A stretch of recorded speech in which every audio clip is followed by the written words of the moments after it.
Cristiano Ronaldo ആളുടെയും പോർച്ചുഗലിൻ്റെയും ഒരു ഉയർത്തെഴുന്നേൽപ്പാണ് ഇന്ന് ഉസ്ബെക്കിസ്ഥാനെതിരെ കണ്ടത്.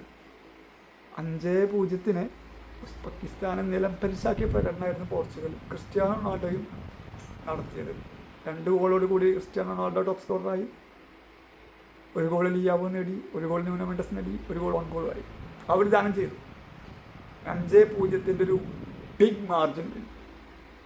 കഴിഞ്ഞ കളിയിലെ കോങ്കോക്കെതിരെയുള്ള 1-1 സമനിലയുടെ എല്ലാ കറകളും കഴുകി തീർത്തൊരു പെർഫോമൻസ്. ഒരു ടീം, ഒരു യൂണിറ്റായിട്ട് പോർച്ചുഗൽ ടീം ഒരൊറ്റ യൂണിറ്റായിട്ട് പ്രവർത്തിച്ച് കളിച്ച് ജയിച്ച മത്സരം. 6-ാം മിനിറ്റിൽ തന്നെ റൊണാൾഡോയുടെ വക ഒരു വെടിച്ചിട്ട് സാധനം ഉള്ളിൽ കയറി. എനിക്ക് റൊണാൾഡോയുടെ ആദ്യ ഗോളിനൊക്കെ ഇഷ്ടമായത് 2ാമത്തെ ഗോളാണ്. എന്ന് പറഞ്ഞു കഴിഞ്ഞാൽ അത് ബ്രൂണോ ഫെർണാണ്ടസിൻ്റെ ഒരു അളന്ന് കുറിച്ചൊരു പാസ് ഉണ്ടായിരുന്നു. എത്ര വിശ്വസിച്ചു എന്നറിയില്ല. ബ്രൂണോ ഫെർണാണ്ടസിൻ്റെ ഒരു അളന്ന് കുറിച്ച പാസ്. ബ്രൂണോനെ പിന്നെ ആർക്കും പരിചയപ്പെടേണ്ട ആവശ്യമില്ലല്ലോ. അസിസ്റ്റുകളുടെ ആശാനാണ്. ഇപ്പോൾ കഴിഞ്ഞ പ്രീമിയർ ലീഗ് സീസണിൽ ഏറ്റവും കൂടിയ, പ്രീമിയർ ലീഗ് സീസണിലല്ല, ദി എൻറ്റയർ പ്രീമിയർ ലീഗിൽ ഏറ്റവും കൂടുതൽ അസിസ്റ്റ് കരസ്ഥമാക്കിയ ചങ്ങാതിയാണ് ബ്രൂണോ ഫെർണാണ്ടസ്. പ്രീമിയർ ലീഗിലെ പ്ലെയർ ഓഫ് ദി ടൂർണമെൻ്റ് ആയിരുന്നു ബ്രൂണോ ഫെർണാണ്ടസ്. അങ്ങേരെ അളന്ന് കുറിച്ചൊരു പാസ് ഉണ്ടായിരുന്നു. അങ്ങേർക്ക് വേണമെങ്കിൽ റൊണാൾഡോ ലെവലിലൊക്കെ വേണ്ടെന്ന് വെച്ചാൽ വേറെയുള്ളവർക്ക് പാസ് കൊടുക്കായിരുന്നു. പക്ഷേ ആള് കൃത്യമായിട്ട് ക്രിസ്ത്യാനോ റൊണാൾഡോക്ക് അടിക്കാവുന്ന രീതിയിൽ പാകത്തിന് തളികയിൽ എന്ന പോലെ ആ സംഭവം ഇട്ടെടുത്തു. ക്രിസ്ത്യാനോ റൊണാൾഡോ അത് വലയിലെത്തിക്കുകയും ചെയ്തു. കിട്ടില്ല. പിന്നെ ന്യൂനോ മെൻഡസിൻ്റെ ഗോൾ എന്ന് പറഞ്ഞാൽ ഞാൻ ക്രിസ്ത്യാനോ എടുക്കുന്ന വിചാരിച്ച കേട്ടോ. പക്ഷേ പതിവ് വിപരീതമായി ന്യൂനോ മെൻഡസ് എടുക്കുന്നു. പക്ഷെ അത് ഉള്ളിൽ കയറുന്നില്ല. അവർ വിചാരിച്ച് ക്രിസ്ത്യാനോ എടുക്കുന്നു വിചാരിച്ചിട്ട് എല്ലാവരും കോൺസെൻട്രേഷൻ ക്രിസ്ത്യാനോയിലായിരിക്കാം ചിലപ്പോൾ. പക്ഷേ ന്യൂനോ മെൻഡസ് എടുക്കുന്നു, അത് ഉള്ളിൽ കയറ്റുന്നു. ലിയാവോ പിന്നെ അവസാനം വന്നിട്ട് ഒരു ആണിയും കൂടി അടിച്ചടിച്ച് കയറ്റി 5-0. പിന്നെ അതിൻ്റെ ഇടയ്ക്ക് ഒരു സെൽഫ് ഗോളും കിട്ടി. എനിവേ പോർച്ചുഗലിനെ ഇഷ്ടപ്പെടുന്നവർക്കും ക്രിസ്ത്യാനോ റൊണാൾഡോയെ ഇഷ്ടപ്പെടുന്നവർക്കും പോർച്ചുഗലും ക്രിസ്ത്യാനോ റൊണാൾഡോയും വയറ് നിറച്ച് അല്ല, മനസ്സ് നിറച്ച് സന്തോഷം കൊടുത്തിട്ടാണ് മൈതാനം വിട്ടിട്ടുള്ളത്. ഇതുപോലെ തന്നെ വരും മത്സരങ്ങളിൽ കളിക്കണം.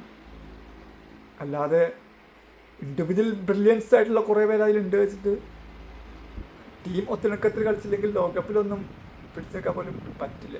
Vitinha, Bruno, Bernardo Silva, Leao, Cristiano, അങ്ങനത്തെ ഒരു പിടിയിലധികം, ന്യൂനോ മെൻഡസ്, എന്തൊരു പിന്നെ ജാവോ, ഫെലിക്സ്, പിന്നെ എന്തോരം കളിക്കാർ വേണം, ബ്രൂണോ ഫെർണാണ്ടസ്, എന്തോരം കളിക്കാർ വേണം. ഇവരൊക്കെ ഇൻഡിവിജ്വൽ പെർഫോമൻസിൽ ബ്രില്യൻസ് ആണ്, ആശാമാരാണ്. പക്ഷേ ടീമായിട്ട് ഒത്തിണങ്ങി കളിച്ചിട്ടില്ല കഴിഞ്ഞ കളിയിൽ. പക്ഷേ ഈ കളിയിൽ അത് കണ്ടു, അതിൻ്റെ ഗുണം കിട്ടി. ഇതുപോലെ തന്നെ മുന്നോട്ട് പോയാൽ മതി.